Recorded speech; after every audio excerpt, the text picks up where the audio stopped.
రచయిత, నటుడు, దర్శకుడిగా అన్ని విభాగాల్లో తనకంటూ ఓ ప్రత్యేక ముద్ర వేసుకున్న బహుముఖ ప్రజ్ఞాశాలి తనికెళ్లభరణి. నటుడిగా విలన్ వేషం వేసినా దానికి 100కి 100 పాళ్లు న్యాయం చేయగల నటుడు. ఏదైనా సినిమా సెట్లో ఆయన ఉంటే నవ్వులే నవ్వులు. అప్పటికప్పుడు ఆశు కవిత్వం చెప్పడం, మంచి మంచి జోకులు అప్పటికప్పుడు తయారు చేసి ప్రయోగం చేయడం ఆయనకు వెన్నతో పెట్టిన విద్య. రంగస్థలం నుండి సినిమా రంగానికి వచ్చిన ఆయన అక్కడి సంగతులు, ఇక్కడి సంగతులు, తమాషాలు అన్నీ చెబుతుంటాడు. అప్పుడెప్పుడో రంగస్థల నటుడిగా ఉన్నప్పుడు జరిగిన ఓ సంఘటన నెమరు వేసుకున్నారాయన. అప్పుడెప్పుడో ఓసారి సత్తెనపల్లిలో నాటకం ఆడటానికి వెళ్ళాము. అప్పుడు మేము జీవితాంతం గుర్తుంచుకొని పోయే ఓ సంఘటన జరిగింది. ఆ రోజు కొక్కొరొక్కో అనే నాటకాన్ని ప్రదర్శించాము.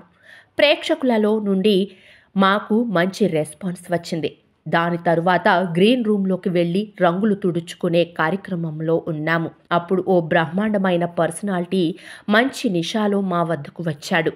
నన్ను మా సుందరాన్ని విడివిడిగా జాయింట్గా కౌగిలించుకొని నలిపేసి కొరుక్కు తిన్నంత పనిచేశాడు. మా ఇద్దరిని విడివిడిగా ఒకసారి, జాయింట్గా ఒకసారి నలిగిపోయేట్టు కౌగిలించుకున్నాడు. తరువాత తన చేతికి ఉన్న రిస్టు వాచి బలవంతంగా మా చేతిలో పెట్టి వెళ్ళాడు.